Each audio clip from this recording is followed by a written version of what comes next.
What if Mercedes didn't struggle after 2021 because they got it wrong? What if they stepped back on purpose, knowing the real fight wasn't coming until 2026? Inside the paddock, there's a growing belief that while other teams were chasing wins, Mercedes was paying a different price. Years of lost headlines. Years of criticism. All in exchange for a future advantage that can't be rushed or copied. Sources close to the team suggest the preparation for 2026 started far earlier than most people realize, involving sacrifices that only make sense if you're playing a much longer game than everyone else. And here's the unsettling part. The reason Mercedes was willing to endure those years isn't obvious, isn't public, and only starts to make sense once you follow the story all the way through. From the outside, Mercedes' last few seasons looked like hesitation. Updates that didn't land. Concepts that never quite connected. A team that once dictated Formula One suddenly reacting to it. But inside the sport, that interpretation never fully convinced the people who know how elite teams actually fail. Because true decline looks chaotic. Mercedes looked controlled. Almost too controlled for a team supposedly lost. What began to raise eyebrows was not what Mercedes tried. It was what they stopped trying. They abandoned aggressive mid-season recoveries earlier than rivals expected. They resisted the temptation to chase short-term validation.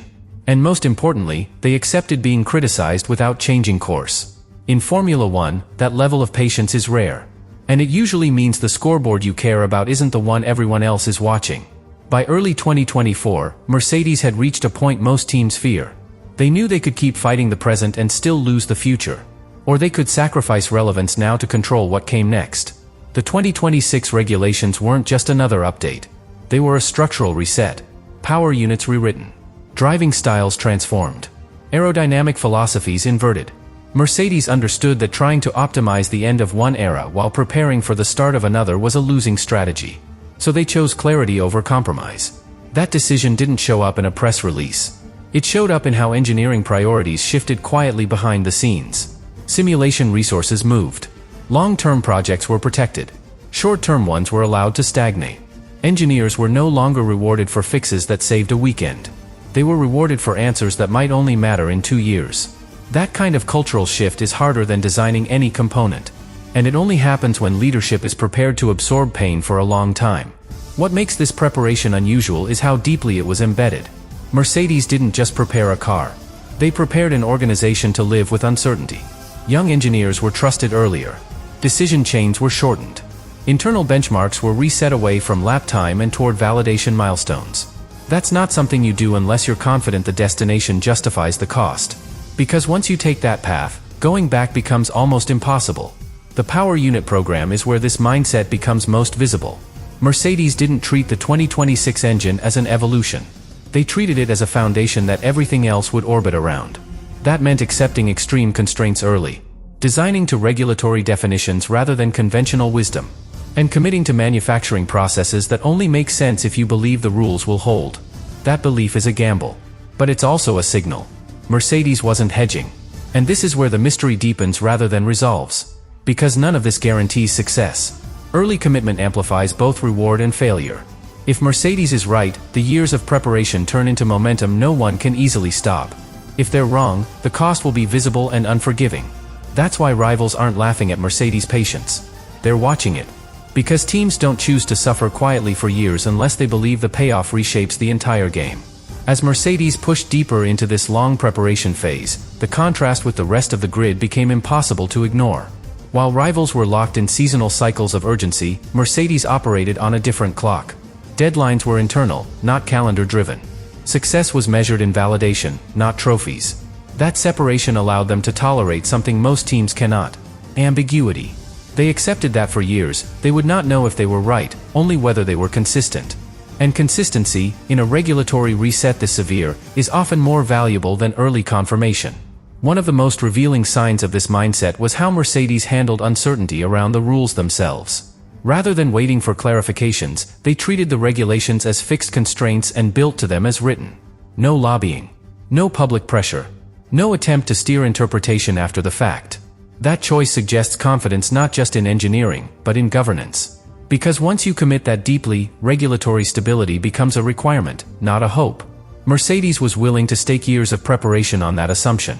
This also explains why their recent seasons lacked the desperation normally associated with a fallen giant. There were no sudden overhauls. No public admissions of panic. No frantic philosophical resets. Instead, there was restraint. Problems were acknowledged, but rarely dramatized. From the outside, that looked like acceptance. From the inside, it looked like discipline. A team conserving its energy for a moment it believed would matter far more than any individual race result. Another overlooked element of this preparation is how Mercedes managed learning across departments. The engine program did not exist in isolation. Nor did the chassis group operate independently. Interfaces were defined early. Assumptions were stress-tested repeatedly. Every discovery in one area was treated as a potential constraint in another. This kind of cross-integration takes time. And it only works if the overall concept is stable enough to justify repeated iteration. That stability is what Mercedes spent years buying. What unsettles rivals is that this preparation wasn't reactive to competition. It was insulated from it. Mercedes didn't adjust direction based on Red Bull's dominance or Ferrari's resurgence. They adjusted based on internal milestones tied to 2026. That insulation makes the project harder to read. You can't infer intent from race day behavior. You can't provoke a response. You can only wait. And waiting is uncomfortable when you suspect the other side already knows something you don't. This long horizon also changed how Mercedes evaluated risk. Short-term risks were accepted as unavoidable. Long-term risks were treated as existential. That inversion shaped every major decision. It explains why certain avenues were abandoned early, why others were pursued aggressively despite uncertainty, and why compromise was often rejected outright. In a reset this large, half measures don't hedge risk. They multiply it. And this is why the preparation for 2026 cannot be reduced to a single innovation or strategic choice. It was a sustained act of belief. Belief that the rules would matter. That timing would matter. That suffering quietly now would create leverage later. Whether that belief proves correct is still unknown. But the depth of commitment tells its own story. Mercedes didn't prepare for 2026 because they were chasing redemption. They prepared because they believed the sport itself was about to reward the teams willing to think furthest ahead. As this preparation matured, something subtle but important began to change inside Mercedes. The team stopped talking about 2026 as a future objective and started treating it as the present reality. That shift alters how decisions feel. When the future becomes the reference point, compromises stop looking sensible. Engineers no longer ask whether an idea helps next season. They ask whether it survives the next era. And that question eliminates far more options than it creates, which is exactly why most teams avoid asking it too early. This is also why Mercedes' internal timelines began to diverge sharply from the rest of the grid. While others were still allocating resources in seasonal cycles, Mercedes worked in phases that spanned multiple years. Validation was not rushed. Failure was not hidden. Concepts were allowed to break quietly, long before rivals even considered them viable. That kind of patience is expensive, not just financially, but politically. It requires leadership willing to absorb criticism without reacting to it. And it requires an organization that trusts process over perception. One of the least discussed consequences of this approach is how it reshaped Mercedes' relationship with risk. Normally, risk in Formula One is something to be minimized. Mercedes treated it as something to be scheduled. They chose when to take it, when the stakes were lowest and the audience was smallest. By the time consequences became visible to the outside world, most of the dangerous decisions were already behind them. What remained was execution. And execution, while difficult, is far less volatile than invention. This long preparation also influenced how Mercedes evaluated information coming from competitors. They listened, but they didn't chase. They observed trends, but they didn't pivot toward them. Because once you commit this deeply, reacting to external signals becomes more dangerous than ignoring them. Rivals could be right for the wrong reasons. They could be fast in ways that wouldn't survive a reset. Mercedes wasn't interested in being fast last. They were interested in being right first. Another quiet outcome of this strategy was how Mercedes structured accountability. Instead of measuring success by outcomes, they measured it by alignment. Did each department make decisions that pointed in the same direction? Did short-term sacrifices reinforce long-term clarity? Did every compromise serve a single future vision rather than dilute it? That level of alignment is rare in Formula One, especially under constant pressure. But it's also what allows a team to move decisively when others are still debating fundamentals. Rivals began to sense this shift not through performance, but through predictability. Mercedes' behavior became consistent in a way that suggested certainty. They weren't surprised by setbacks. They weren't tempted by temporary gains. They didn't overcorrect when things went wrong. That emotional stability is often the first signal that a team believes it has already solved the hardest problems. And once that belief sets in, the rest of the grid starts reacting to it, whether consciously or not. This brings the story to its most unresolved point. Mercedes spent years preparing for 2026 not because they knew they would win, but because they knew uncertainty would punish hesitation more than confidence. They chose a path that only works if you commit fully and early. And now, as the reset approaches, the consequences of that choice are about to be tested in public for the first time. Whether it leads to domination or disappointment remains unknown. But one thing is already clear. Mercedes didn't arrive at 2026 hoping for answers. They arrived believing the questions had already been decided. As the moment of truth gets closer, another consequence of Mercedes' long preparation starts to surface. Expectation management. While other teams are already shaping narratives for 2026, talking about learning curves and patience, Mercedes has avoided promising anything at all. That restraint isn't accidental.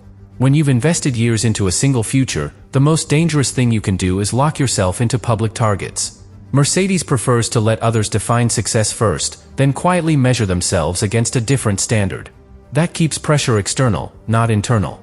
This approach also changes how Mercedes enters competition psychologically. They aren't arriving in 2026 hungry in the traditional sense. They aren't chasing redemption or validation. They're arriving with the mindset of a team testing a thesis. Did the sacrifice pay off?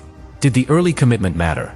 Did the discipline hold under stress? That kind of mindset produces calmer decision-making, especially when things don't go perfectly at first. And new regulations rarely go perfectly for anyone. What rivals find hardest to read is how little Mercedes seems to depend on immediate confirmation. Most teams need early results to justify their direction internally. Mercedes has already justified theirs.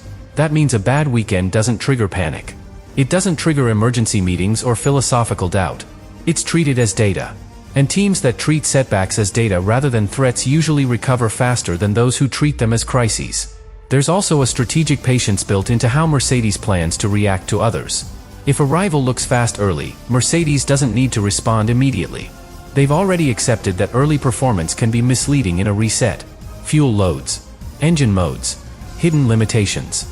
They're prepared to let others reveal weaknesses by pushing too hard too soon. That patience only works if you trust your own foundation deeply enough to wait. Another subtle advantage of this preparation is how it influences driver confidence. Drivers sense when a team believes in its direction. They feel it in briefings, in strategy calls, in how mistakes are handled. Mercedes drivers will enter 2026 knowing the car wasn't rushed, patched, or compromised to save a previous season. That belief encourages exploration. It encourages pushing limits rather than protecting them. And in a new era, drivers willing to explore often unlock performance others are afraid to touch. At the same time, Mercedes understands that preparation does not guarantee control. External factors still exist. Rivals may find their own interpretations. Regulatory clarifications may arrive. Unexpected weaknesses may emerge. But the difference is that Mercedes anticipated uncertainty itself as part of the equation. They didn't prepare for a perfect future. They prepared for one where clarity would be scarce and decisions irreversible. And this brings the preparation story to its sharpest edge. Mercedes didn't spend years preparing for 2026 because they expected an easy reset. They did it because they expected chaos. They expected confusion. They expected teams to hesitate, to split focus, to react too late. So they chose to remove hesitation from their own process as early as possible. Now, as the grid approaches the reset together, the question isn't who worked hardest. It's who committed first. And that answer may end up mattering more than anyone was ready for.